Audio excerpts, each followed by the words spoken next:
The story begins at a large school just as the sun is setting, painting the sky in bright orange colors. A teenage boy named Asahi Kuromine is running as fast as his legs can carry him down the sidewalk. He looks very nervous and scared. In his mind, he thinks about how frightening it is to share a secret, because saying it out loud might ruin everything. He runs past the soccer field, past students drawing quietly in the art room, and races up the stairs. He is holding a special envelope tightly in his hand. He stops right outside a classroom door, takes a huge breath to calm his racing heart, and slides the door open. Inside, a beautiful girl with long green hair is standing by the window. But something is very surprising. She is stretching out huge purple bat wings from her back. Asahi stares with wide eyes, completely shocked by what he is seeing. The story jumps back in time to show exactly why Asahi is so nervous. Asahi is sitting in a classroom with his three best friends, playing a simple card game. Around the table are his friends. Oka. He is portrayed as stoic and cool. Black hair, long hair, and glasses. Sakurada, the guy that looks too old for high school. And Shima, the short pervert who is going to get locked up like Mineta. He tries to use silly fake glasses to hide his eyes, but his friends easily trick him into losing. Asahi has a huge problem. He cannot keep a secret or hide his feelings at all. Every time he lies or tries to hide something, his face makes funny and wild expressions that give him away instantly. In a flashback, it explains how he got the nickname in class as the leaky basket. Once a guy showed him a dirty magazine and asked for his opinion, and his face betrayed his words, making the guy feel bad. Next, a girl was talking about her crush, and her friend stopped her because of him, as the whole school would know. During a boring English class, Asahi thinks about the one big secret he has somehow managed to keep hidden for a whole year. He looks over at the girl with long green hair. Her name is Youko Shiragami. Asahi really likes her. He thinks she is very mysterious. She always comes to school earlier than everyone else, sits completely by herself during lunch breaks, and stays late until everyone goes home. Asahi thinks that because he is so bad at keeping secrets, he really likes a girl who seems so perfectly good at keeping to herself. He stares at her for a little too long, and suddenly she turns and looks right back at him. Asahi panics and looks away quickly, totally embarrassed. His outburst in class was so noticeable, his gorilla teacher Akari Kumodo grabs him by the collar, shaking him, telling him to pay attention. Later, the students are outside having gym class on the dirt field. At gym class, the girls are going through stretches, and of course, while Asahi is thinking, Shima is just being a pervert, checking them out, wondering why Asahi isn't doing the same. Yuko is sitting far away in the cool shade under a tree. She never joins them when gym class is outside in the bright sunshine. Asahi remembers one time he saw her get a really bad sunburn that made her skin look super dark almost instantly. He is so busy thinking about her mysterious ways that he stops paying attention to the game. Suddenly, a stray soccer ball smacks him right in the face and knocks him over. After school is over, Asahi rubs his sore head while sitting on a wooden bench with his three best friends. He feels silly about getting hit by the ball. One of his friends casually asks him when he is finally going to tell Yuko that he likes her. Asahi jumps up, totally surprised. He thought his crush was a gigantic secret. His friends laugh out loud and explain that his face has made it completely obvious since last year. They tell him he needs to be brave and tell her how he feels right away. They remind him of a sad time last summer when a different girl rejected him before he even said anything, just because she could read his honest face from far away. In a flashback, his friends remind him of what happened last summer, that being the class rep Nagisa, Iron Lady Aizawa, utterly shutting him down, saying she wasn't interested in him. The takedown was utterly direct and brutal, making even his friends shudder from the memory. His friends point out that Yuko actually looks at him a lot too, so maybe she likes him back. Asahi grabs his school bag and runs back toward the main building. He is terrified, but he knows he has nothing to lose anymore. In the present, they cheer him off as they watch him leave the show. They honestly don't see this going well, given Shiragami is even prettier and even more non-approachable compared to Nagisa, giving him no chance. He stomps his feet on the ground, pumps himself up with courage, and pulls a pink love letter out of his bag. He plans to march in, hand her the letter, and run away as fast as possible. He slides the classroom door open. This is the exact moment from the very beginning of the story. He sees Yuko stretching happily in the empty room, but she has giant bat wings coming right out of her back. The two of them stare at each other, both completely frozen in shock. Yuko quickly pulls her wings back inside her school uniform and hides her mouth, but it is way too late. Back in the classroom, Yuko looks very sad and scared. She finally confesses to Asahi that she is actually a vampire. She panics, covering her mouth, asking if he saw. Asahi swears, shaking his head he didn't see a thing. She stares at him, looking adorable, but then she sees it. He's lying. He saw her. She falls to her knees and calls herself silly for not waiting until she got home to stretch her wings out. She tells Asahi that when she talks normally, she uses a funny country accent, but she gets too relaxed and her sharp vampire fangs pop out when she does. To stop people from seeing her scary fangs, she tries to talk very properly and keep her mouth shut, which is why she never talks to anyone or makes friends. Asahi is absolutely amazed. He asks if she turns to dust in the sun like vampires in scary movies. Yuko explains that the sun does not burn her to ash, but it gives her a really fast and heavy tan. Hearing the truth about Shiragami's tan, it shatters the mysterious persona Asahi dreamed up about her. Meanwhile, she shows up being Mikana Kemi, Asashi's childhood friend and the president of the school newspaper club. She uses her position to bully Asahi and others, giving her the nickname Heathen Queen. Shima tries to suck up to her, but she shoos him away as her only purpose in life is to make sure others don't have any fun. She came for Asahi to get a story out of him, but Oka tells her to get lost, but then she lets out a dark aura. This girl does not do no for an answer, as she'd vowed to get his secret. But then Yuko says a sad goodbye. She tells Asahi that her strict father only let her go to a human school if she could keep her vampire secret perfectly hidden. Now that Asahi knows the truth, she has to drop out of school forever and go back home. Asahi feels terrible. He realizes that because he walked in without knocking, the girl he likes has to leave school forever. He quickly tries to stop her. He knows he is famous for being a leaky basket who ruins secrets, but he makes a huge, serious promise. He shouts that he will never tell anyone her secret, no matter what happens. He holds his love letter tight behind his back, feeling way too nervous to give it to her now. Instead, he bows his head deeply and loudly asks her to be his friend. Yuko is so surprised by this, but her eyes sparkle with happy tears. She gives him a big, bright smile and says she would love to be his friend. Asahi is a little sad he did not get to say he liked her romantically, but seeing her beautiful smile makes him feel like he won the best prize in the whole world. After the song finishes, Asahi and Yuko are walking home from school outside the front gate. Yuko tells Asahi she is very surprised he never figured out she was a vampire earlier, especially since he stared at her so much during class. Asahi blushes hard. She covers her mouth with her hands and worries that maybe he was looking at her because she had a nose hair sticking out. Asahi laughs out loud and promises that was definitely not it. He tells her that someday, when the time is absolutely right, he will share his own big secret with her. Yuko tilts her head, confused but very curious about what he means. Inside a glowing computer room, a tiny girl with blue hair sits in a large robotic chair. She pushes buttons and looks at a bright blue glowing screen. The screen shows a map zooming right in on Asahi and Yuko as they walk home. The robotic girl talks into a microphone, saying she has finally found the person she is looking for. Asahi Kuromine is currently living every high school boy's ultimate dream. He is walking home with his massive crush, Youko Shiragami, and he is losing his mind. In his head, he calls this the Peach Paradise. He just found out they live near the same train station, which basically feels like destiny. But then, Shiragami hits him with the friend zone hammer. She tells him she is just happy to finally have a friend to walk home with. Asahi's heart takes a critical hit. His face starts doing that leaky basket thing where he looks like a melting candle. He stammers that everything is fine, even though his soul is leaving his body. As they continue walking, Shiragami notices how much he is sweating. She realizes he is stressing out about her secret identity. She tells him he doesn't have to push himself so hard to protect her. She admits that her school life was technically over the moment he saw her fangs. But the fact that he is trying to help her makes her trust him more than anyone. Asahi gets a massive second wind of motivation.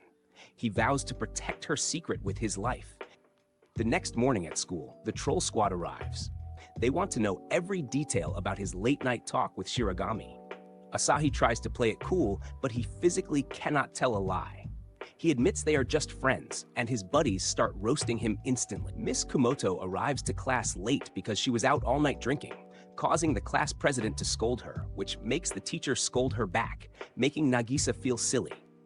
Nagisa Aizawa is the class rep and she lives for the rules. She starts the day by lecturing the teacher for being 94 seconds late. But her real target is Asahi. She spends the entire lesson staring a hole through the back of his head. We see a flashback to last summer when Asahi was caught staring at her. Back then, Aizawa didn't even let him speak. She told him his operation had a 0% success rate. She rejected him before he even opened his mouth. She thinks he moved on from her too fast, as he's already has eyes on Shiragami. She tries to act like it doesn't bother her, as he took her advice and moved on from her, but it does bother her. How could the idiot move on from her so fast? She is confused and honestly a little salty about it. She honestly wants some answers from the jerk, what he really feels about her. After class, Aizawa corners him for a private interrogation. She makes a big deal out of it as she yells out his name, causing people to look. Asahi is trying to leave, but she stomps up to him. She's embarrassed, mumbling out a response, not sure how to phrase it. She demands to know the truth about his feelings from last year. This makes everyone gasp, as this is a bold declaration, with Asahi admitting yes, that was the case. She seems relieved, but then panics as she doesn't even know why she's asking this.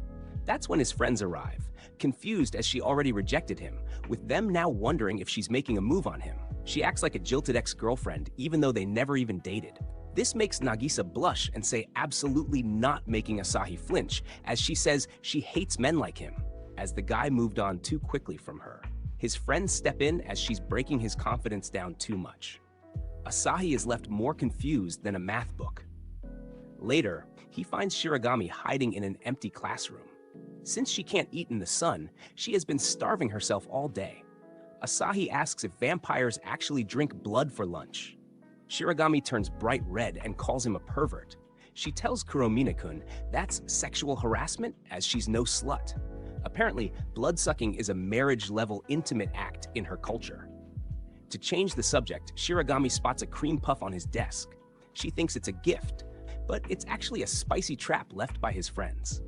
She takes a huge bite and her vampire biology goes into nuclear meltdown. Her fangs pop out and she starts smoking from the ears. And of course, that is when Aizawa walks back in. The secret is officially out in the open. Shiragami drops to the floor in depression as she was found out again. So that means her high school life is likely over. Asahi tries to beg her to forget what she saw. Then the Iron Maiden's head literally splits open. A glowing battery stick pops out of her skull. Instead, she asks Shiragami what planet she is from. The class rep is just a hollow mecha suit for a space scout. The tiny alien pilot panics immediately. She is on a top-secret mission to study Earth. She is fine with Shiragami being a vampire, but Asahi is a witness. She decides she has to erase his memory for the sake of the mission. But she doesn't use a laser or a flashy light. She pulls out a giant wooden hammer. She claims that, according to Earth manga, a concussion is the best way to forget things. She starts chasing Asahi through the school like a cartoon villain. She is terrified that if her secret gets out, she will be spanked by the space military. Asahi is running for his life, refusing to get brain damage for her sake. The chasing comes to a halt when Asahi thinks about it. He doesn't want Shiragami to leave the school because of him knowing the secret. He was worried one day he'd reveal it and ruin her life, so he asked Nagisa to erase his mind, thinking this would be best for Shiragami to give her peace of mind. This level of dedication for the girl is something that shocks Nagisa, as she didn't know he'd go so far for her.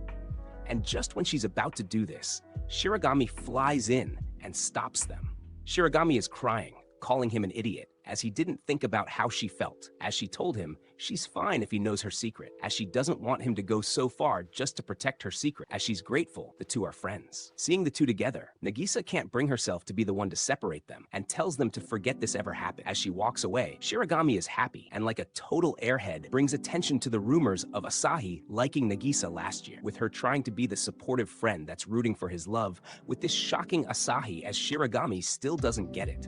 Seeing how dense the girl is, Nagisa yells at her for being an airhead, making Shiragami confused, making both of them call her an idiot. Nagisa sighs as she sees now this love isn't exactly mutual. Asahi Kuromine is having a rough week. He's already protecting a vampire and a tiny alien in a robot suit, and his leaky basket face is barely holding together. His plan is simple: avoid everyone and survive the day. But of course, that's not how his life works. The moment he steps outside, he finds his best friends, Okada and Shimada, tied up with garden hoses like they're in some discount hostage scene. Standing over them is Mikan Akemi, the school's chaotic reporter who lives for other people's misery. She's trying to squeeze information out of them. Annoyed, Mikan shows off her latest invention, a hose fountain shaped in the most questionable way possible. Yeah, the lasso of truth. Mikan immediately locks onto Asahi, convinced he's hiding something big. She pulls out her secret weapon, a suspiciously edited recording of him and Shiragami that sounds completely out of context and wildly incriminating. Asahi panics and tries to escape, but Mikan is built different. She whips out a lasso like she's in a superhero movie and snags him instantly. She reminds him that she's been messing with him since childhood. She even admits she planted that deadly Russian roulette cream puff on his desk earlier. When Asahi refuses to talk, she escalates by blasting him with a water hose. Completely soaked and out of options, Asahi desperately swears that he and Shiragami are just friends. Mikan finally loses interest and backs off while everyone else silently questions how he's still alive. The bell rings and Asahi rushes to class, only to notice Shiragami is missing. His mind immediately jumps to the worst-case scenario, thinking her father might have discovered her vampire secret. He rushes to ask Kumoto-sensei, his homeroom teacher, who is secretly an ancient devil, but currently cosplaying as a goofy teacher. Instead of giving a straight answer, she drags out the moment for maximum drama, clearly enjoying his panic. After milking it long enough, she casually reveals that Shiragami just has a cold. Then she hands Asahi a missing assignment to deliver to her house, which is basically a perfect excuse for him to visit. Unfortunately, Mikan is hiding nearby like a full-on gremlin and overhears everything. After school, Asahi tries to head to Shiragami's apartment, but Mikan is already stalking him just when it looks like he's doomed. Nagisa steps in. She gets flustered when Asahi points out how close she's standing,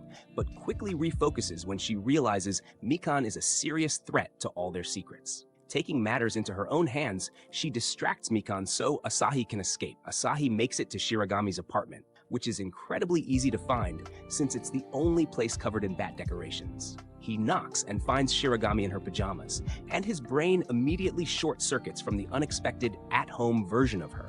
He tries to drop off the assignment and leave, but she invites him inside for tea, clearly trying and failing to hide how happy she is to have a visitor. Inside the apartment, Shiragami relaxes enough to let her wings out, showing she truly trusts Asahi. She admits she was actually excited about him coming over because ever since she started living on her own, she's never had a friend visit her place. Asahi takes a look around and realizes the apartment is surprisingly empty. Curious, he asks about the classic vampire coffin, only for Shiragami to reveal that coffins are basically luxury items in the monster world, and she definitely can't afford one. She's out here living on a budget like everyone else. Then she gives him a very serious warning. Under no circumstances should he open the closet. Naturally, based on everything he knows about her, Asahi immediately assumes it's just stuffed with trash she didn't have time to clean before he showed up. The peaceful moment doesn't last long. Nagisa suddenly calls Asahi in a panic to apologize. Mikan has escaped, and somehow she's literally airborne. In a quick flashback, it's revealed how she pulled it off. Mikan didn't fight her way out, she talked her way out. She started hitting Nagisa with rapid-fire gossip questions, poking at her relationship with Asahi, and throwing out shameless, perverted implications about what Asahi and Shiragami might be doing alone together. The questions are so direct and embarrassing that Nagisa completely loses focus. And that's all the opening Mikan needs to slip away. Back in the present, Asahi rushes to intercept her, but he's already too late. Out of nowhere, Mikan crashes through Shiragami's window like a one-woman SWAT team, but in her excitement, she grabs the closet door. The second it opens, everything goes wrong, completely burying her under a mountain of random clutter that Mikan is instantly knocked out cold. The next day, instead of reporting what actually happened, Mikan does what she does best. She twists the story. She publishes a completely fake article about Asahi and Shiragami having a romantic meeting in a luxury apartment. Asahi's friends read it and, instead of questioning it, admit it's actually a pretty good article while also being insanely jealous. Mikan stands there smugly, reminding Asahi that even if he destroys the photos, it won't matter. She's already made copies. She's got the evidence backed up. Asahi runs off to track Mikan down, but before he can find her, he runs into Shiragami. He tries to act normal and pretend nothing's wrong, but his leaky basket face completely betrays him, like always. Before things spiral, his friend Oka steps in and pulls him aside for some surprisingly solid advice. Oka points out something Asahi never realized. Mikan only messes with him because he reacts so strongly. With that realization, Asahi finally comes up with a plan. He heads to the roof where Mikan is preparing to dramatically scatter her gossip papers into the wind. Instead of panicking, Asahi flips the script completely. He hits her with a full reversal and tells her he actually loves being featured in her newspaper.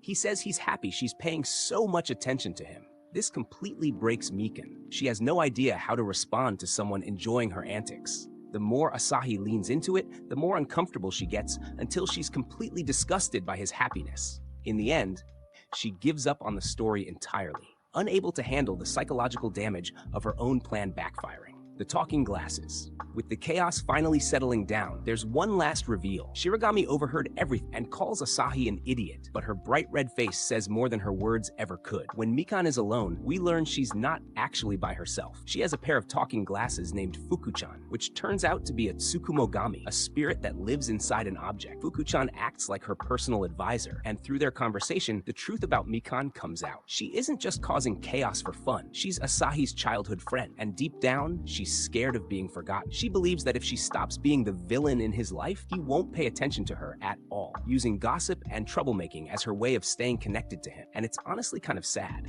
Inside a seemingly ordinary classroom, where Miss Komoto is in the middle of teaching an English lesson, everything appears normal at first glance. As Miss Komoto walks between the rows of desks, she suddenly pauses beside Yuta Shimada. Without saying a word, she reaches down and swiftly confiscates the item he's been trying. It's a magazine, and not exactly the kind you'd bring to school. Holding it up with a completely neutral expression, she calmly asks him what it is. The classroom instantly falls silent. Yuta, clearly panicking, doesn't even try to defend himself properly. Instead, he immediately points the blame elsewhere.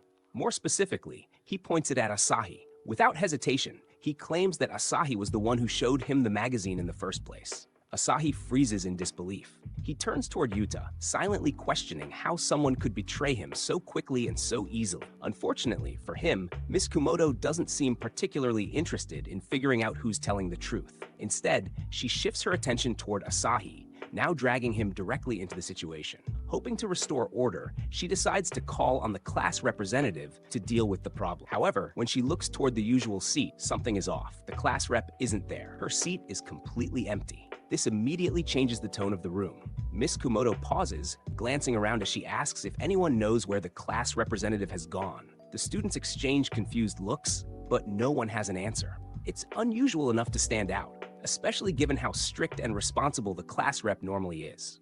While the teacher is distracted trying to figure out the situation, Asahi notices something far more alarming. Near the floor, barely noticeable unless someone is specifically looking for it, a tiny figure is frantically waving its arms. It takes him a moment to process what he's seeing, but there's no mistaking it. It's Nagisa, except she's somehow been reduced to a miniature version of herself. Despite the absurdity of the situation, she appears completely serious, urgently trying to get his attention.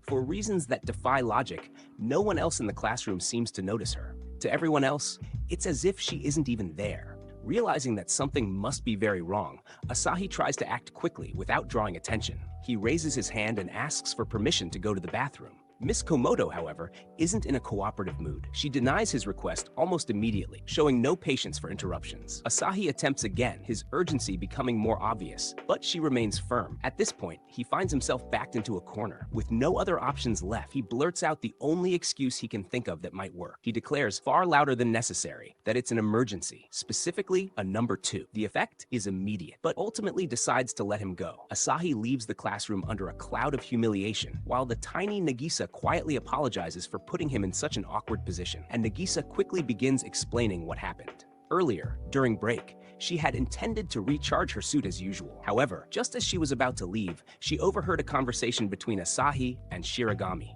Unfortunately, she misunderstood what she heard in the worst possible way. From her perspective, it sounded like the two of them were discussing something extremely inappropriate, mentioning going 5 times and continuing until morning, with Shiragami ending up completely exhausted. Given the context, Nagisa's imagination immediately filled in the gaps, leading her to believe their relationship had progressed. The shock of it caused her to panic. Instead of focusing on recharging her suit, she fled the classroom in embarrassment, completely forgetting about her own needs. As a result, her energy ran out. Asahi listens to this explanation with a mixture of confusion and disbelief before quickly clarifying the misunderstanding. He had simply lent Shiragami a DVD, and they were discussing it in completely innocent terms. Nagisa freezes as the realization sinks in, replaced by a new wave of embarrassment. However, there's no time to dwell on it. Her main body is still elsewhere, and they need to deal with that first. She leads Asahi to the girls' bathroom, which immediately presents another problem. Asahi hesitates outside the door, fully aware of how dangerous it would be to get caught entering. After carefully checking both directions multiple times, he cautiously steps inside. Fortunately, the bathroom is empty. In the last stall, they find Nagisa's full-sized body, completely motionless.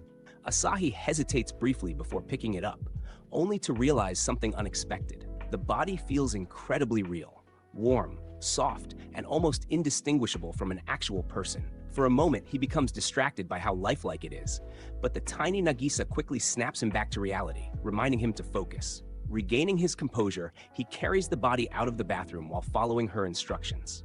As they move through the hallway, Asahi questions why she doesn't simply allow him to carry her smaller form as well, which would make things more efficient. However, Nagisa refuses. She already feels like she's asking too much, and the idea of him carrying both versions of her only makes the situation more embarrassing. In her mind, it feels uncomfortably close to something more personal. Their progress is interrupted when Shiragami appears and immediately misinterprets the scene. Seeing Asahi carrying Nagisa's body, she assumes they are skipping class together for romantic reasons. Despite Asahi's frantic attempts to explain, she initially treats the situation as if she fully understands it, even acting as though she has some kind of expertise on the matter. It takes a combination of shouting, clarification, and intervention from the tiny Nagisa before the misunderstanding is finally resolved. Once Shiragami understands the situation, she agrees to help, and the group moves to the nurse's office, where they plug Nagisa's body into an outlet to recharge. For a brief moment, it seems like the situation might finally stabilize. That moment doesn't last. Mikan, who had been tasked with acting as a lookout, suddenly encounters the tiny Nagisa and reacts exactly as expected, by screaming at the top of her lungs. Thinking quickly, Asahi and Shiragami attempt to pass the miniature Nagisa off as a highly detailed doll. Although Mikan is initially skeptical, she cautiously approaches to examine it more closely. However, her curiosity leads to an accident, and she ends up dropping the figure. What happens next only makes things worse. In midair, Nagisa instinctively moves, twisting her body and landing perfectly on her feet in a rigid, almost mechanical stance. While impressive, this completely destroys any illusion that she's a normal object. Mikan is now more terrified than before, convinced she's witnessing something unnatural. In a bizarre attempt to understand what she's dealing with, she decides to inspect under the figure's skirt, reasoning that this is a logical step when examining something like a doll. Asahi and Shiragami immediately question her actions, but Mikan remains confused, unable to see anything strange about her behavior. Meanwhile, Nagisa, still trying to maintain the illusion, struggles to endure the situation without breaking character. At this point, Yuta enters the scene, further complicating matters. After being shown the doll, he expresses interest in examining it himself, which immediately sets off alarm bells for Asahi. Recognizing the potential disaster, he decides to intervene. However, his attempt to take the figure only raises more suspicion. His timing and explanation are both poor, leading everyone to misunderstand his intentions. Even Shiragami begins to doubt him, and Nagisa grows increasingly anxious. Desperate, Asahi claims that he is the one who created the doll. This explanation only invites more questions, particularly regarding why he would make something so detailed and realistic. Mikan quickly jumps to a conclusion, deciding that he must have become obsessed to the point of creating it himself. She labels him with a nickname on the spot, further cementing his unfortunate reputation. With no other options left, Asahi grabs Nagisa and runs. This triggers a full pursuit, turning the rest of the day into a chaotic chase through the school. Throughout the ordeal, Nagisa begins to notice how much effort Asahi is putting into protecting her, despite the absurdity of the situation.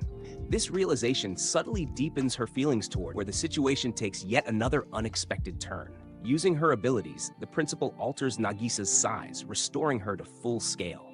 The result is disorienting, as there now appear to be two nearly identical versions of her, distinguished only by a small antenna. Asahi notices this detail immediately and ends up staring longer than he should, which only adds to Nagisa's embarrassment. Before they can properly address the situation, however, the others catch up and begin demanding answers from outside the room. Thinking quickly, Nagisa creates a distraction and escapes, drawing attention away from the room. This effectively resolves the immediate crisis, as no one is able to confirm the existence of the supposed doll. With the situation finally under control, the principal returns Nagisa to her smaller form. Order is restored, at least on the surface, on a quiet, rainy morning, with the sound of light rain setting a calm atmosphere over the town. For once, Asahi runs into Shiragami, and they walk to school together. It's their first time doing so. Shiragami doesn't normally come to school at this hour. As a vampire with sensitive skin, she usually avoids sunlight entirely, leaving her house before sunrise to stay out of harm's way. But today, because of the rain, she's able to walk alongside him without worry. At least, that's what she believes. As they walk, Asahi suddenly slows down. Something clicks in his mind, and he stops her. Shiragami looks at him, confused by the sudden pause, and asks what's wrong. Asahi hesitates before reminding her of something important. She burns easily when exposed to sunlight. According to the weather forecast, the rain is supposed to clear up soon, which could put her in danger. However, Shiragami doesn't see the point. It's already raining, and in her mind, there's nothing to worry about yet. She brushes it off. By the time they arrive at school, the situation has already taken a turn. The rain has completely stopped, and the sky is now clear and bright. Outside the classroom, Nagisa seems pleased at first, quietly satisfied that the weather has improved. However, the moment she turns around, she immediately notices something off. Standing there are Asahi and Shiragami, except Shiragami is noticeably tanned. The realization hits instantly. Recovering quickly, Nagisa shifts into lecture mode and begins explaining the science behind UV rays, clouds, and sunlight. Her explanation is calm and structured, but the underlying frustration is clear. Shiragami listens with genuine curiosity, admitting that she never knew any of this. This only prompts Nagisa to scold her further, pointing out that skipping class to avoid the sun has clearly prevented her from learning basic information. Shiragami casually admits that she avoids school during the day, not only to prevent tanning, but also because it gives her more time to sleep. Nagisa, being an alien, finds this reasoning difficult to fully accept, especially the idea that someone could tan so quickly. Her curiosity leads her to ask a more personal question: whether the tan follows the outline of Shiragami's uniform. Without thinking, Shiragami immediately tries to check. Unfortunately, Asahi is still standing right there. He's unable to help it, really. Before the situation can spiral further, Nagisa reacts instantly. She strikes Asahi with such force that her hand literally begins to smoke from the impact. Asahi quickly apologizes, retreating from the situation, while Nagisa turns her attention back to Shiragami. At this point, she finally understands the seriousness of the problem. This isn't just a minor inconvenience. It's something that genuinely affects Shiragami's daily life. Drawing from her own experiences, Nagisa references her time training in the military on her home planet. To her, discipline and adaptation are the solutions to any problem. Surprisingly, Shiragami reacts with excitement, expressing admiration for the idea of such training. She even says she wishes she could become like Nagisa. Nagisa takes this as an opportunity. In her usual, overly serious manner, she offers to train Shiragami herself. Shiragami eagerly accepts, and just like that, Nagisa appoints herself as her instructor, demanding to be addressed as such.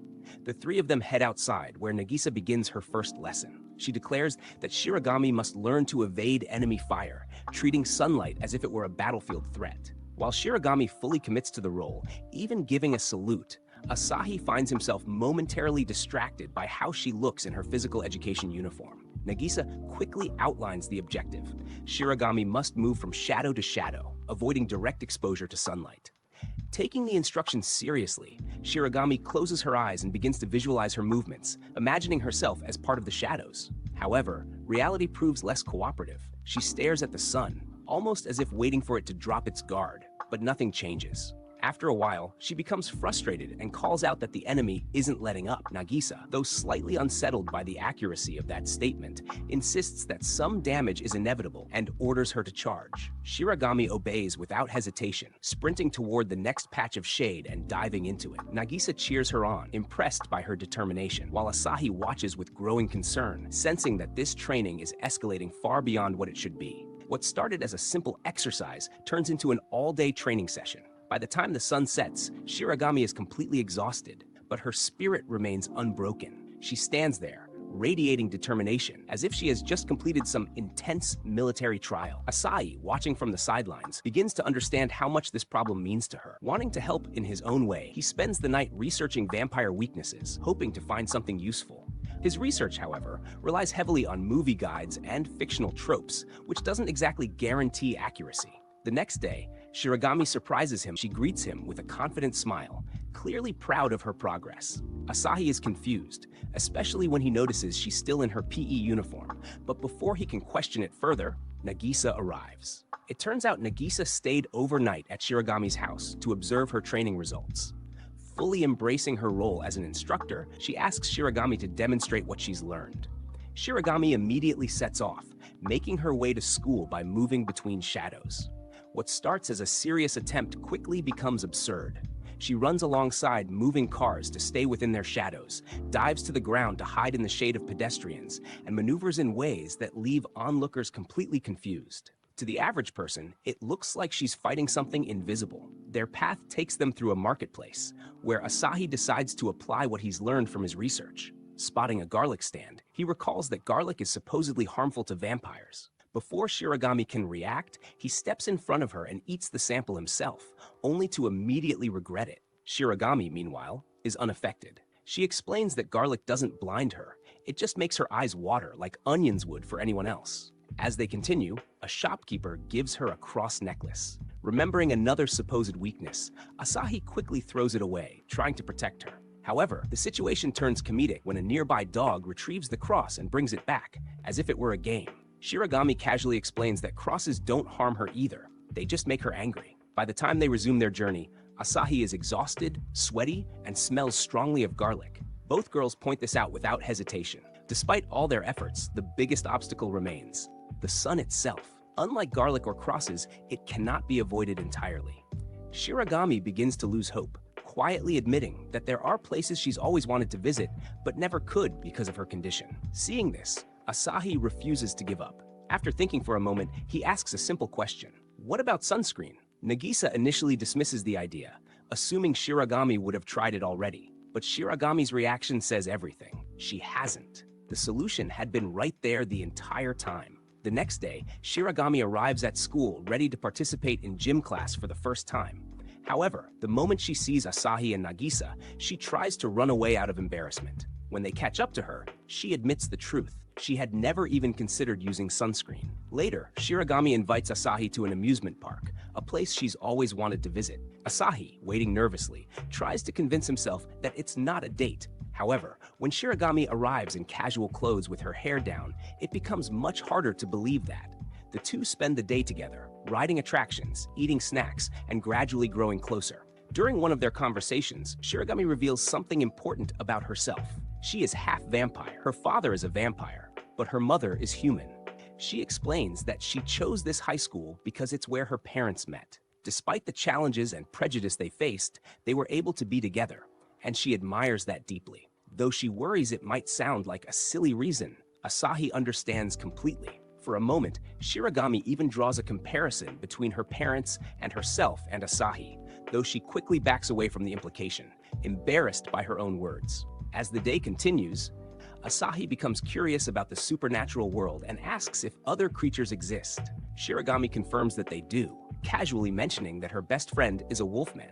The scene then shifts to her home, where her father is speaking with that very wolfman. After Asahi and Shiragami finish their amusement park date, with Shiragami happily thanking him for the day. Asahi is relieved things went so well as they both had fun, as they were both afraid of roller coasters. But after the first one, she became addicted to them. Still, he got to learn more about her. And with this being the same amusement park her parents went to back in high school. Still, there was one thing that has him anxious, being the part of her having a childhood friends, with Asahi knowing the success rate of a childhood friend when it comes to love. As the two walk home together, things take a sudden turn when she stops walking and a shady-looking delinquent appears from around the corner. He's aggressive, loud, and clearly annoyed, demanding to know why Shiragami wasn't at her apartment and why she hasn't been contacting him. Despite his threatening presence, Shiragami remains completely unfazed. This is Shishido, her childhood friend. But while Shiragami is calm, Asahi is the complete opposite. He's internally panicking, convinced this guy might actually be the wolfman she mentioned before. Shishido continues interrogating her, questioning why she's even outside while the sun is still up. Shiragami brushes it off, more confused about why he's there in the first place. He explains that her father asked him to check on her. Then suddenly, he grabs Asahi as the guy has been staring at him. The tension spikes instantly. Shishido starts getting aggressive, clearly sizing him up. But before things escalate, Shiragami casually diffuses the situation in the most ridiculous way possible by throwing a stick, and somehow it works. Shishido instinctively chases and catches it like a dog. The mood instantly shifts, and the two even clap like it's normal. But the peace doesn't last long. Shishido notices the amusement park behind them, then looks back at the two. It clicks. They went on a date. Shiragami doesn't call it a date, but does answer they went together. Now, things get serious again. Asahi fully expects to get beaten down on the spot. But instead, Shishido just turns away, clearly hurt, and says he's heading home. On the verge of tears, tells Asahi to take good care of. Asahi finds it a little awkward as it sounds like the guy is cheering him on. Asahi, feeling bad for the guy, immediately fumbles the situation by trying to clarify they're just friends, essentially friend-zoning himself in real time. Shiragami realizes how it sounds and responds with a devastating hit that shuts him up instantly. From that moment on, but Shishido isn't done yet. He suddenly asks a critical question. Is Asahi an ordinary human? Without thinking, Shiragami confirms that he is. That answer seals the situation. Shishido decides to test him. Asahi, desperate to protect Shiragami's secret, boldly grabs Shishido and loudly denies knowing anything suspicious. He commits fully to the lie, even claiming he thought Shishido's fangs were just part of some weird fashion choice. It's a terrible lie, and Shishido isn't buying it. To prove the truth, he looks up at the sky. If there's a full moon, he'll transform. And right on cue, there it is, a full moon. Asahi braces himself for the worst, expecting a violent werewolf transformation. Instead, in a flash of light, Shishido transforms into a beautiful woman, Shiho, the down-bad fan service of the show. And just like that, the entire situation flips on its head. Shiho confidently waves her hand over his face, fully aware his mind just exploded. She introduces herself as the dominant personality, completely different from her male counterpart, and immediately starts teasing Asahi, openly flirting and insisting her body is completely natural. She also teases Shiragami, pointing out she needs a bra, joking about how her chest is bigger, and complaining that her other personality never listens when it comes to things like that. The overload is too much. Asahi passes out from a nosebleed. Meanwhile, Nagisa is out shopping, but also spying on them the entire time. She completely misinterprets what she's seeing and grows increasingly jealous, convincing herself that Shiragami and Asahi are getting dangerously close. She was originally supposed to go to the amusement park with them, but backed out on purpose so Asahi would have a chance with Shiragami. Now, she's clearly regretting that decision. Later, at Shiragami's apartment, things only get more chaotic. Shiho fully embraces her personality, as Shiragami openly calls her a pervert, basically labeling her as the slutty friend. Asahi is still trying to process the fact that she was a guy just moments ago. Shiho, completely unbothered, keeps pushing boundaries, teasing Asahi non-stop, and even offering to prove exactly what she's working with if he's curious. Shiragami immediately shuts that down by smacking her and telling her to stop. Shiho keeps going anyway, but then Shiragami suddenly sits closer to Asahi. That small action makes Shiho smirk, questioning why Shiragami even cares so much. The question lands harder than expected. Shiho reveals that she doesn't actually care about taking Shiragami home. That was Shishido's responsibility. Now that she's in control, she's free to do whatever she wants, including messing with Asahi. Asahi, overwhelmed, tries to understand how the whole dual personality situation works. Shiho explains that she's actually the main personality, while Shishido is the one who sleeps when she takes over. which somehow makes everything worse because unlike him, she has zero restraint. She pushes things further, teasing Asahi to stand up to her like he did earlier, only now she's clearly enjoying every second of his panic. Things continue escalating until Shiragami steps in again. Using a picture of the full moon, she forcibly triggers another transformation, Shiho's clear weakness. Shiho complains that Shiragami is playing dirty as she's turned back into Shishido, and now he's furious. From his perspective, he just woke up to deal with the aftermath of whatever Shiho did, and immediately takes it out on Asahi, since he still intends to take Shiragami home.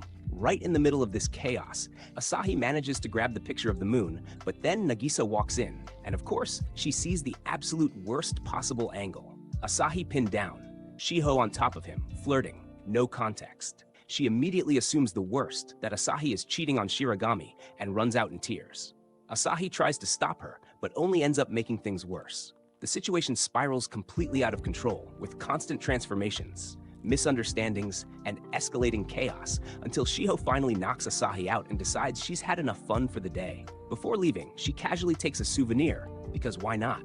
And just when things couldn't get more absurd, the next day at school, a new transfer student arrives, Shiho, completely unapologetic, out of uniform, and introducing herself, without hesitation, as a pervert, because of course she does. The atmosphere within the high school hallways was thick with usual teenage energy, but for Asahi Kuromine, the famously transparent boy incapable of hiding his thoughts, the day was already a night. He was currently trapped in the hallway, pain by Shiho Shishido, her physical presence and bold personality to push Asahi to his absolute limit. Meanwhile, his friends watch this with different reactions. Shima, the little pervert, is begging for Shishido-san to do it to him next, as he's a pervert. Oka has no real reaction, as he's as cool as they come, but keeps Shima-make from being so desperate with his lust. Mikan is taking pictures, as Shishido is perfect. She'd give her endless articles, as her sexiness makes all the boys react. Watching this unfold was Nagisa Aizawa, the class representative. Unable to stand the blatant display, she stepped in, her robotic shell adopting a stern posture. "What are you doing in this sacred place of learning? I won't allow such inappropriate behavior," she scolded, as he didn't act this way with her, showing a flashback of the two together a few days ago. The others watching stopped to look at her as they were all joking compared to her real feelings. The werewolf girl was leaning in far too close, pressing her soft and fluffy assets against him, thoroughly enjoying his panic. Nagisa tells the transfer student to stop, while Shima is yelling at Asashi not to hog all the fun for himself, watching a man drowning while he was dying of thirst. Sasakura told Asahi, "At this rate, you're going to die from anemia."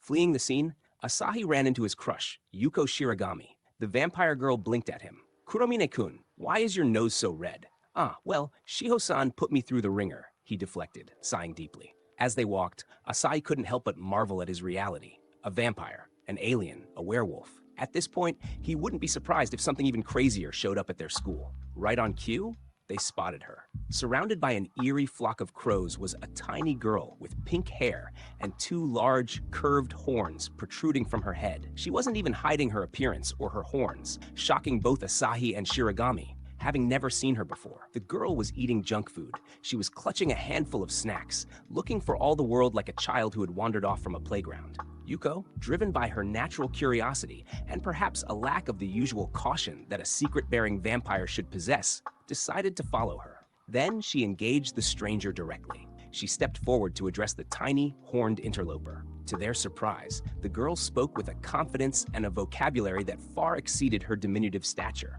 She introduced herself as Akane Kumoto and claimed a direct relationship to their homeroom teacher. Yuko apologizes for treating her like a child. Then they question her on her horns, wearing it in public, afraid her secret will get out. The air around her changes. Then she shows she can actually take them off. With the young girl leaving, but as she leaves, her face darkens as she found new entertainment as she was messing with them the whole time. Then she bumps into the biggest obstacle to her plans.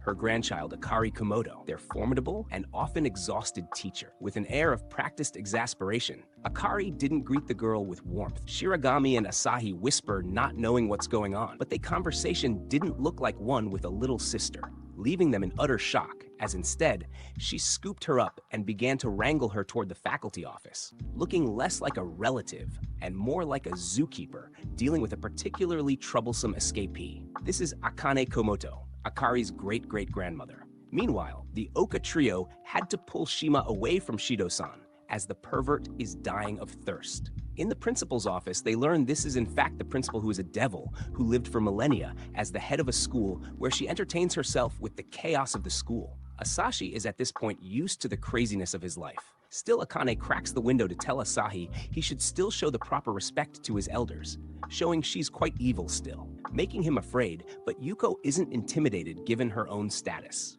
Despite her immense age and status as the principal, Akane's maturity was highly questionable. Recognizing this, Yuko decided to take the upper hand before she kills Asahi or scare him too much. She dangled a snack in front of Akane, and the ancient devil would snap at it like a toddler.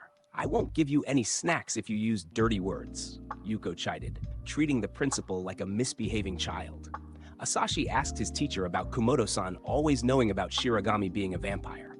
Kumoto doesn't deny it, as forms had to be signed, so she effectively knew all the secret status of students, but didn't say anything. For the next minutes, Yuko plays with the principal as she's easily distracted by candy and snacks.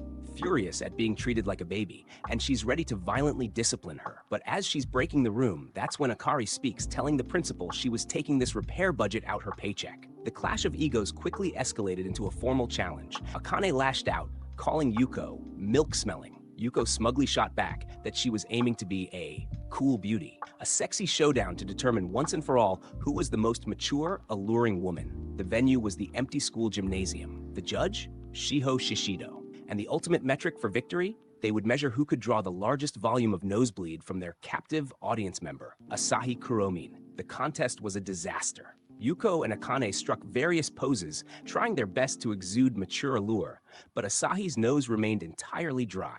Frustrated by their lack of skill, Shiho decided to show them how it was done. Shiho instantly sent Asahi into a massive nosebleed. Refusing to lose by default, Yuko and Akane desperately changed into a swimsuit, but neither could do anything to get Asahi excited. Meanwhile, Shino was like a stripper on a holiday, as she could easily pose even though she wasn't in the contest. The contest ended in failure. Feeling desperate at this point, Akane used her magic to transform into a taller, incredibly sultry adult devil form. Akari thought it was cheating, but still by this point, Asahi was running out of blood. With that, Shiho decided she was going home. Looking at the destruction caused by her ancestor, Akari sighed deeply. She turned to Asahi, her tone surprisingly sincere. "Kuromine, keep protecting Shiragami's secret, even if it's 100% out of ulterior motives. I really don't want my students to have to drop out." Akari offered him a tired, empathetic smile. "It's hard work babysitting them, isn't it? Let's do our best, Kuromine."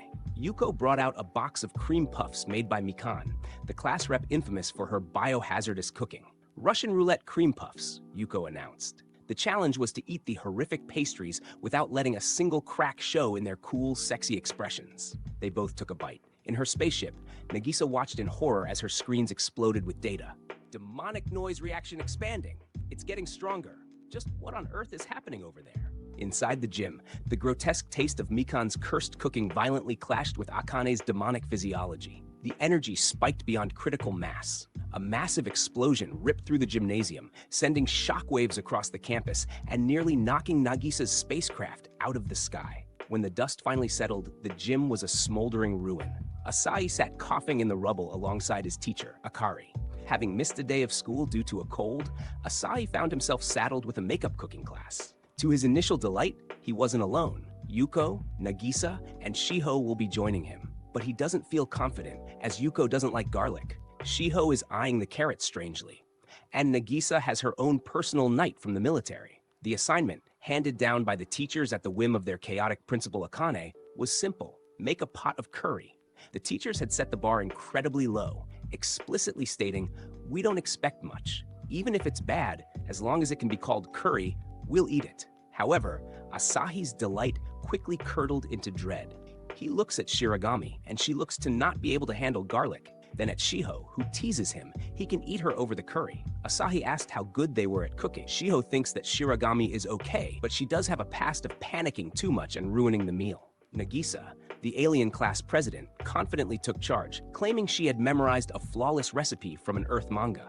She began reading out the steps. Cut the ingredients. Melt the roux in a bowl over hot water. She ends up baking a sponge cake and decorate with fruit. From the ingredients meant for a savory curry, Nagisa had miraculously produced a flawless, decadent chocolate cake. But before anyone could taste it, a bizarre mishap resulted in the cake being tossed out the window. Waiting below was Akane. The cake landed perfectly on one of her curved horns. Plucking it off, the devil took a bite. Instantly, her eyes widened. The smooth texture, the perfect sweetness.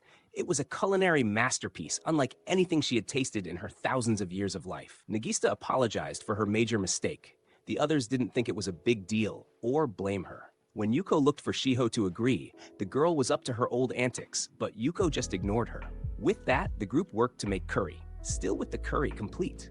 Nagisa feels she let them down, as her recipe was a failure. Yuko tries to cheer her friend up, but in the process, they have talks about trying Nagisa's recipe over again. This just sounded like more work, as Asahi and Shiho couldn't believe what these two were talking about, as all they had to do is add the roux and they'd be done. As Akari was dragging Akane to go check on the kids, thinking how they couldn't possibly mess up curry, they opened the door to see a wasteland. Hours later, in a Japanese apartment, Akari was having to deal with her grandmother throwing a tantrum again. The latest reason was over Nagisa's chocolate cake. The grandmother was demanding more of the tasty cake, but Akari refused. Akane said she didn't understand the taste of the masterpiece of a chocolate cake. Just as Akari feels she managed to calm the older woman down, she was mistaken, as Akane declares she'd destroy the planet as she now had no choice. Driven by an insatiable demonic sweet tooth, the next day Akane was demanding more of Nagisa's chocolate. Shiho and Yuko couldn't take it serious, as there's no way she's this dramatic, hoping Komodo-sensei was just joking. When her demands weren't immediately met, Akane's childish temper tantrum escalated to an apocalyptic scale. Nagisa was the first to get the news from her pod and declares the Earth now relies on their cake. Suddenly, news broadcasts across the globe interrupted regular programming. A giant meteor was on a collision course with Earth. Utilizing her immense demonic power, Akira reached out into the cosmos and seized control of a massive asteroid, pulling it directly toward Earth. Even NASA was getting this information and couldn't stop this threat. If Nagisa didn't make another batch of perfect chocolate, Akane would let the meteor wipe out humanity. With the clock ticking down to zero and global panic setting in, Nagisa frantically began to whip up a batch of exquisite chocolate truffles. And just when it was done, Nagisa, being too hard of a critic, destroys them, even though Akane was looking forward to eating them. Akane would even eat the piece Nagisa tossed on the ground. As she reaches for it, though Akira stops her enjoying even the smallest bit of suffering for her childish elder. Akane feels she's being too harsh right now, asking if it's about the apartment. And Akari gets personally, as her grandmother has a long list of ruining her life, like the time she playing bowling with her collection of precious rice wines, or the time she swapped her marriage arrangement photos for old photos of her in a Yakuza gang in high school. But this only makes Akari more mad, as she had no idea her grandmother was behind all that. The two are interrupted as the others finish their chocolate desserts. First up was Shiho. The werewolf presented what she called a blood choco banana. However, the putrid smell wafting from it made it painfully clear that Shiho had used completely rotten fermented bananas, and Akari forced her to eat it. Next was Yuko. Trying to be innovative and perhaps remembering their original assignment, the vampire girl decided to add depth to her chocolate by mixing in curry spices. She proudly listed off her additions: cumin, turmeric, pepper, Tabasco, allspice, and bizarrely, a crushed momiji manju. It was a spicy, gritty nightmare. Akane gagged, her demonic energy fluctuating violently as the horrific spice blend assaulted her taste buds. She's enduring it, but just barely. Just as Akane was reaching her absolute limit, the final boss of bad cooking arrived. Mikan, the school's resident biohazard chef, proudly marched into the room with a grotesque, unidentifiable meat concoction that smelled like a crime scene. Seeing the devil struggling, by the time Asahi rushes to the cooking room to save the planet, it's over. The Earth is saved, Asahi muttered, letting out a breath he didn't realize he was holding. The arrival of summer brings a new challenge for Asahi Kuromine. Oka comes up to Asahi watching the sun. Oka brings up the fact that with all that's happened, he still hasn't mustered the courage to ask Yuko out. Encouraged by his friend to go ask Yuko to go to the pool for summer break. Oka gives him confidence, and Asahi decides he's right as he goes up to his crush, Youko Shiragami. Yuko thinks that Asahi is inviting her out so they can both practice swimming. To his surprise and delight, she readily agrees. However, Asahi's dreams of a romantic, sun-drenched date are quickly shattered when he arrives to find not just Yuko, but also Nagisa, Shiho, and his trio of disruptive male friends are coming. Once everyone changes into their swimsuits, much to the boys' excitement, the swimming lessons commence. Shiho confidently volunteers to be the instructor. However, her teaching method consists entirely of telling the boys to lock his eyes onto the girl's butt as they swim, take aim and go after it and let their hearts lead them. The others wave off her completely unhelpful and perverted advice of an old man. Only Shima actually tries it with the ugly lady, soon having the guy locked up. With him now gone, Shiho gives over the lesson to Nagisa to take command. But soon Nagisa kicks Shiho out of the lesson as Shiho is over the top. Unfortunately, Nagisa's idea of teaching is a terrifying, militaristic Spartan boot camp. She immediately orders them to dive in, causing the non-swimming Yuko to panic and thrash about in the water. Eventually, Asahi takes over the lesson and Nagisa leaves him to it. Amidst the chaos, Mika Nakemi appears. For once, the ruthless newspaper club president is without her camera. She is accompanied by her two energetic little brothers, showing a rare, responsible big sister side. Oka teases Mikan over her feelings for Asahi. Mikan blushes, revealing a softer demeanor than her usual paparazzi persona. As evening approaches and the group goes to pick up Shima out of jail, then heads home from the station, Asahi suddenly makes a flimsy excuse about sudden errands and leaves the group. Shortly after, Yuko also makes an excuse and slips away, with the rest of them knowing something is up and they're not fooling anyone, guessing what the two are planning together. It turns out earlier that day, Yuko wanted to continue in the pool. Currently, the two Ellen, under the cover of darkness, the two reunite at the empty school pool. Yuko had secretly arranged this meetup so Yuko could practice swimming in peace, far away from the chaotic, unhelpful antics of their friends. The night pool provides a quiet, intimate atmosphere as she goes to change, not telling him she actually had her swimsuit under her clothes, as she's an airhead. As Asahi gently holds Yuko's hands and helps her practice kicking, she opens up to him. In a flashback with her mother, they looked at old pictures. She reveals that her vampire father also couldn't swim, and her human mother taught him in secret, exactly like they're doing now. She then looks at Asahi and sincerely thanks him. She confesses that before he discovered her secret, she was incredibly lonely and constantly terrified of being found out and expelled. But because of him, her life has changed, and she finally loves coming to school. Not to mention the new friends she has now, plus Shiho transferring schools to be with her. Caught up in the emotional, moonlit moment, Yuko's composure slips. She accidentally calls him by his first name, Asahi-kun, instead of his last name. Realizing what she just did, both of them blush furiously. Flustered and panicking from the sudden intimacy, unbeknownst to the blushing teenagers, they aren't entirely alone. High up in the principal's office, the ancient devil Akane is sitting at her desk, happily munching on Pocky while watching the entire scene unfold on a security monitor. She smiles wickedly, thoroughly entertained by the romantic drama of a human and a vampire playing out right in her school. Asahi goes to Yuko at school. The gang's next adventure involves something supposedly foolproof, an all-you-can-eat cake buffet near the train station. Okada, Sakurada, and Shimada extend the invitation to Asahi and Yuko. Initially, Yuko hesitates, terrified that eating in front of others will expose her vampire fangs, but her stomach betrays her as it growls, showing she's hungry. Asahi manages to convince her, arguing that it's important to make memories with friends. At the restaurant, Yuko thoroughly enjoys the sweets, managing to conceal her fangs by covering her mouth while laughing and chewing carefully. As she answers questions from Sakurada about living alone, Asahi is a nervous wreck. Her bat wings flutter from excitement, and he practically has a heart attack trying to cover for her. His friends, noticing his bizarre behavior, assume he's just acting weird because he's on a pseudo-date with his crush. Yuko asks them when they started becoming friends with Asahi. As his friends answer, one of them stays silent, Shima, who instead sends a text to Asahi about their waitress having a super short skirt. Asahi realizes the opportunity and shows Yuko. While Shima thinks he just exposed himself as a pervert, Asahi is actually signaling for Yuko to put away her wings. Shima, seeing her reaction, tries to make it up by giving her his necklace, but it's not something she wants. The real danger arrives in the form of their waitress, Mika Nakemi. She's working part-time at the buffet and immediately recognizes the group. Asahi moves to keep her away from Yuko, but Mikan insists she's just doing her job. With a wicked glint in her eye, she presents her latest culinary creation, a batch of Russian roulette cream puffs. Yuko looks excited to try one. Asahi goes pale. He knows Mikan's cooking is a literal biohazard that once caused Yuko's wings to pop out and nearly blew up the school gym during Akane's sexy contest. Determined to protect Yuko's secret, Asahi boldly declares he'll eat all the cream puffs himself. Shimada, oblivious and eager for free food, joins him. Yuko doesn't understand why he's doing this, but Oka tells her to relax. Asahi is acting weird for her sake, trying to protect her. She finally understands, blushing as she says he doesn't have to try so hard, though she doesn't dislike it. Then she immediately ruins the moment by assuming he has a crush on Nagisa instead.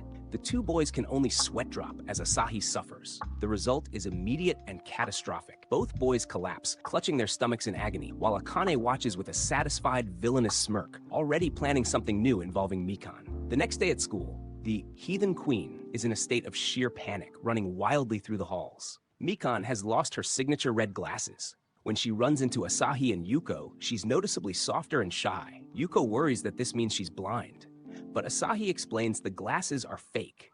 Mikan insists she can't activate her villain switch without them and feels completely vulnerable. Asahi and Yuko are understandably conflicted. Helping a friend whose entire life goal is being a villain is questionable. Honestly, Asahi would rather they don't find the glasses and let her stay like this. Mikan considers explaining further, but gets too embarrassed and runs off. She doesn't say it, but back when they were children, Asahi won those glasses at a festival and gave them to her.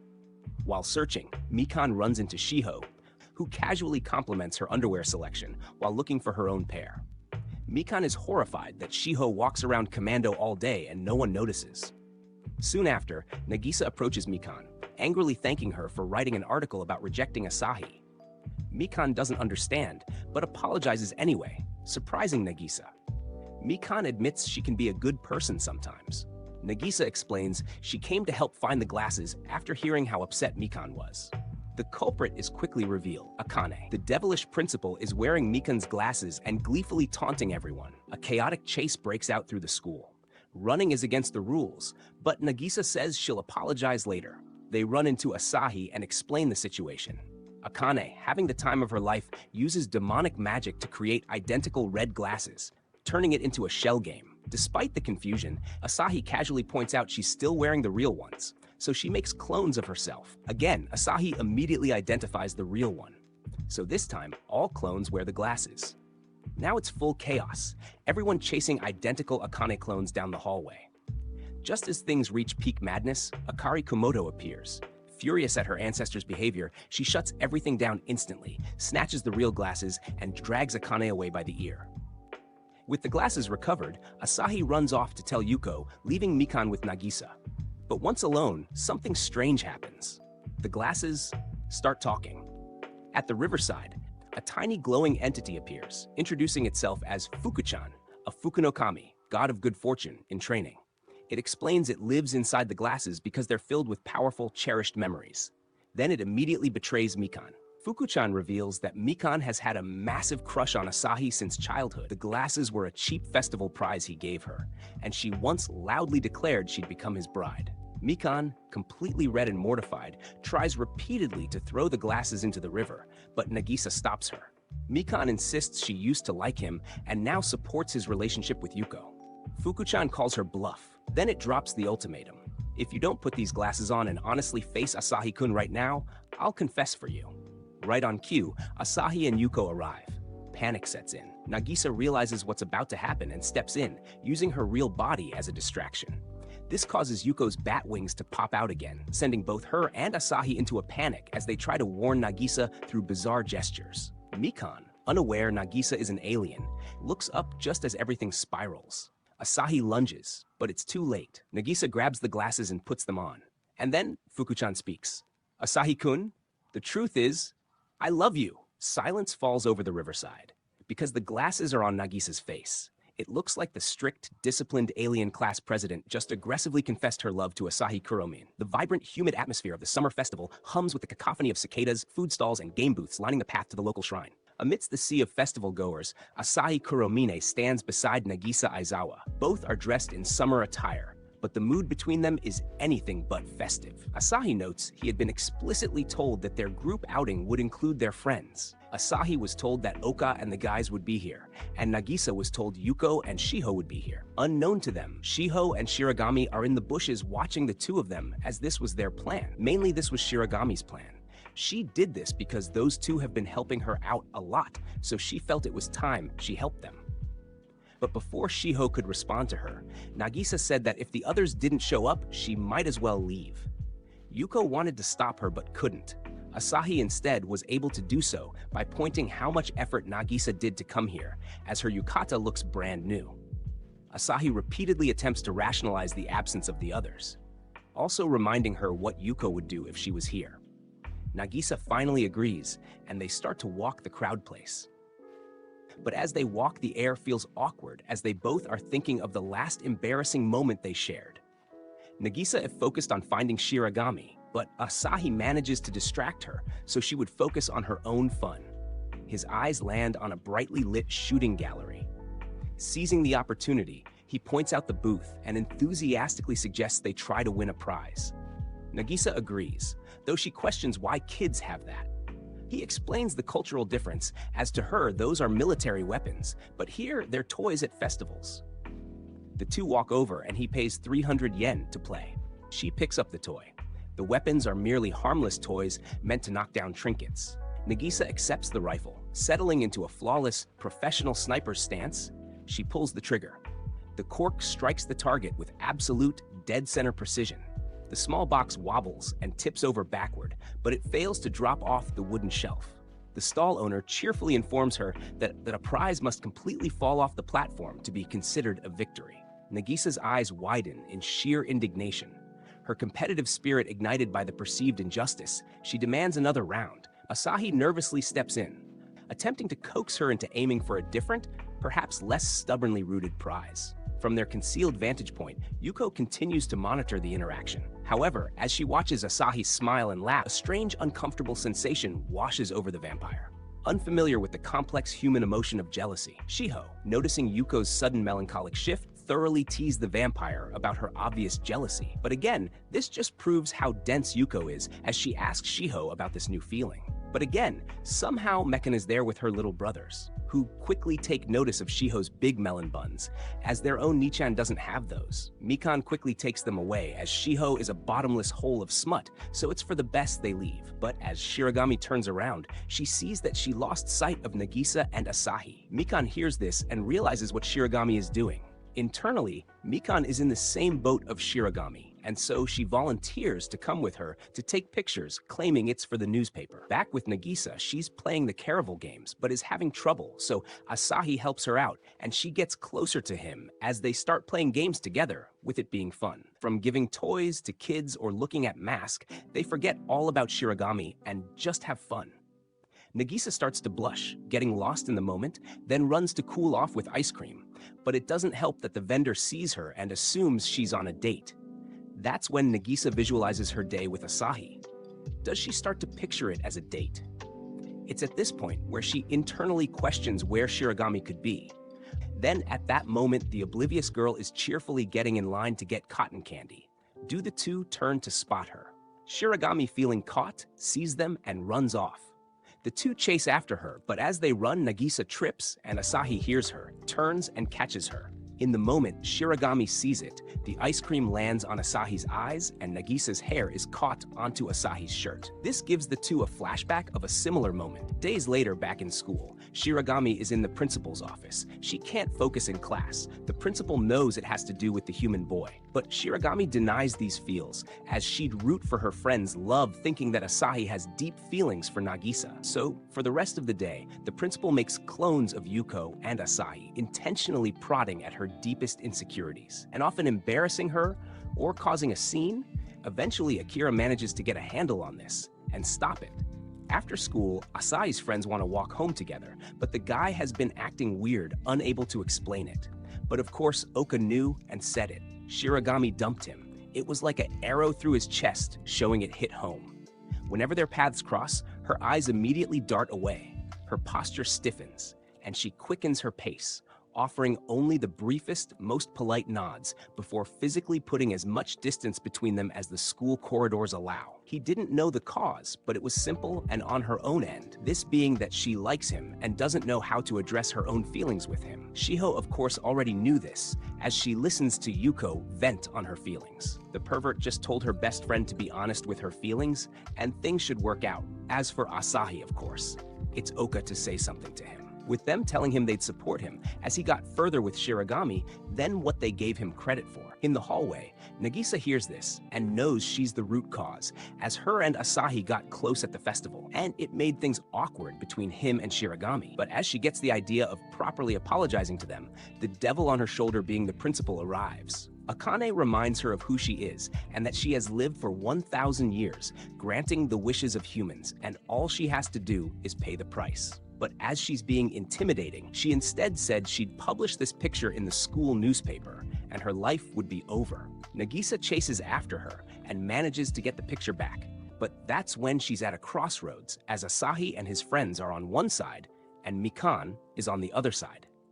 Mikan, feeling as though there's a secret being hidden from her, makes a move to G the thing the class president is hiding behind her back.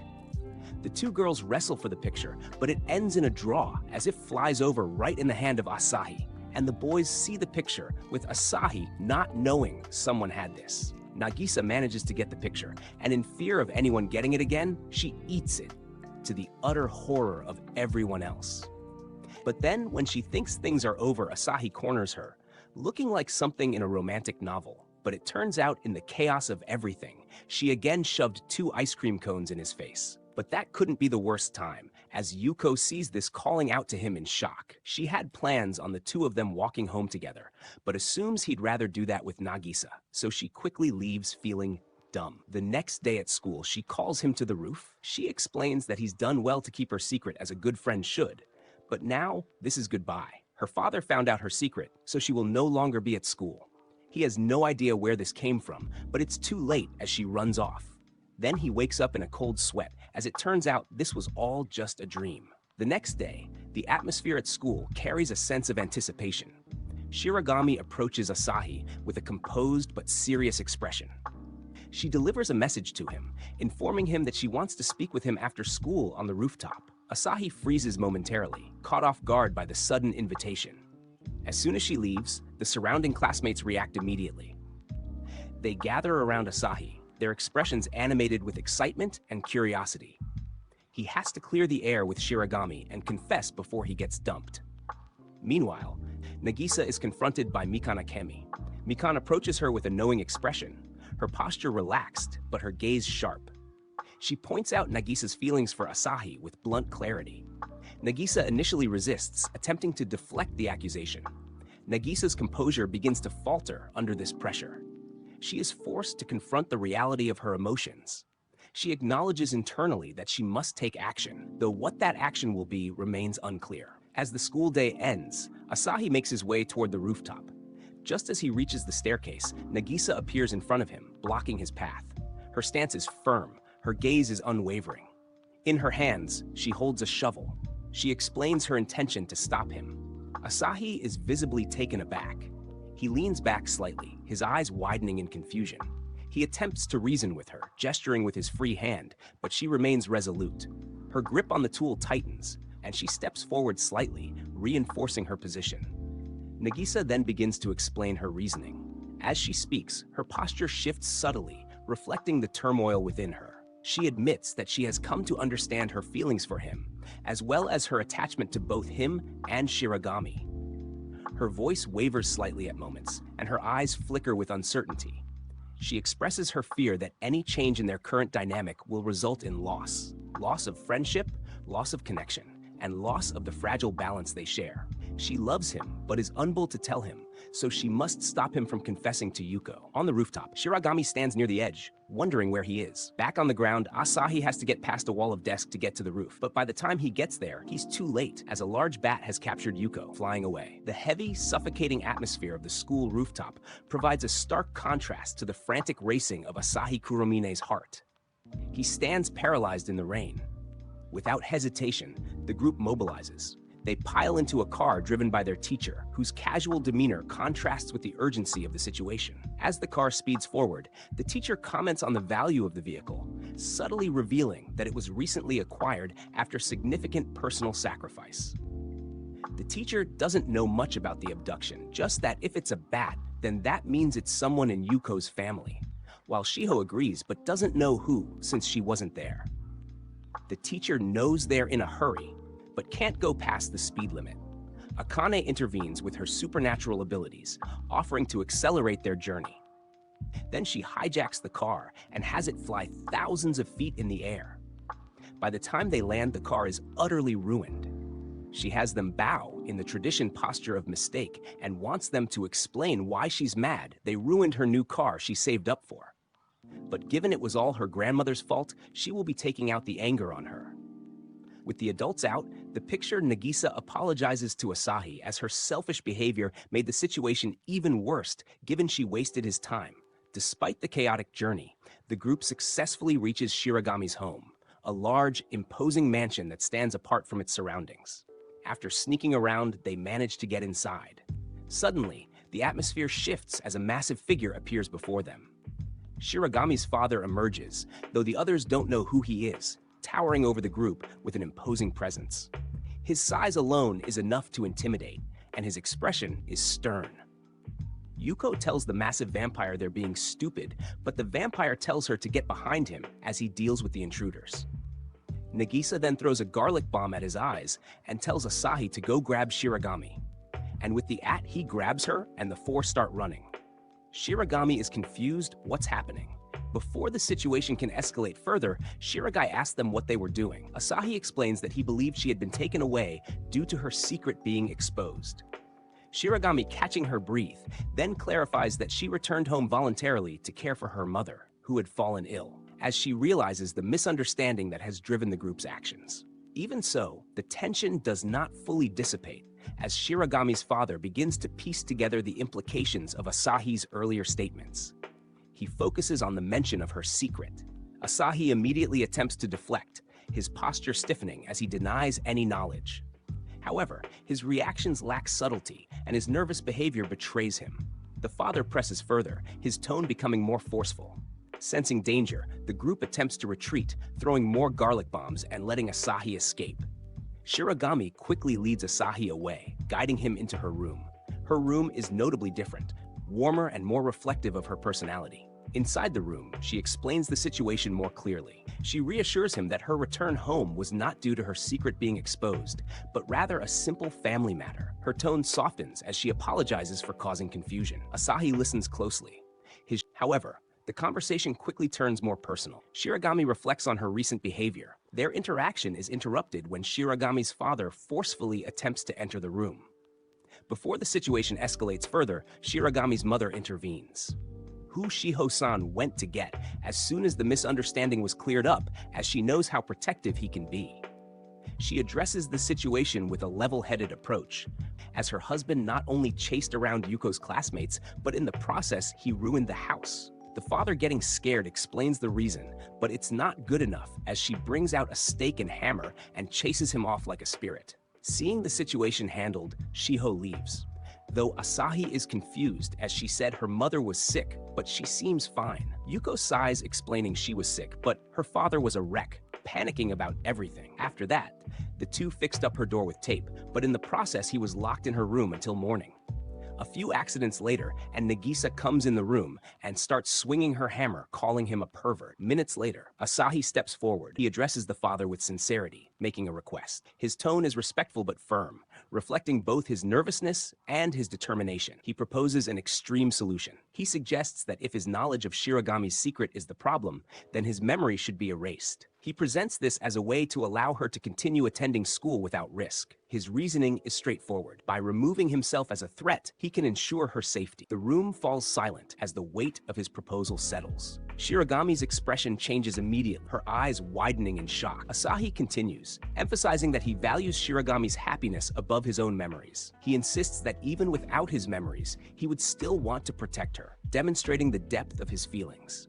The father listens carefully. After a moment, He responds by raising the stakes. He demands that not only should Asahi forget her secret, but he should also erase all memories of her entirely. This condition transforms the proposal into a far greater sacrifice. Asahi does not hesitate. His expression hardens with resolve as he accepts the condition. Nagisa is handed the device intended to erase memories. Asahi positions himself, closing his eyes briefly as if preparing for the impact. Before he can act, Shiragami intervenes. She steps forward quickly, her posture firm. She expresses her refusal to accept his sacrifice. Her words convey that his presence and their shared memories are too important to her. She emphasizes that losing him, even if it preserves her secret, would not bring her happiness. The emotional tension reaches its peak as, through a sudden mishap, the memory device is activated and strikes Shiragami's father instead. The impact causes him to lose his memory of the events, effectively resolving the conflict in an unintended way. The mother observes the situation with a knowing expression. They share food, their postures relaxed. The earlier tension is replaced by quiet conversation and mutual understanding. As they prepare to leave, Shiragami's parents bid them farewell. The father, though lacking his previous memories, displays a gentler demeanor. As the group departs, Shiragami turns back briefly, her expression soft. Asahi beside Shiragami, glancing at her occasionally. He asks about something she nearly said earlier, seeking clarity. She reacts with mild embarrassment, her gaze shifting away. She chooses not to answer directly, deflecting with a soft response. Asahi, sensing her hesitation, does not press further. Instead, he reaffirms his commitment to protecting her secret, his tone steady.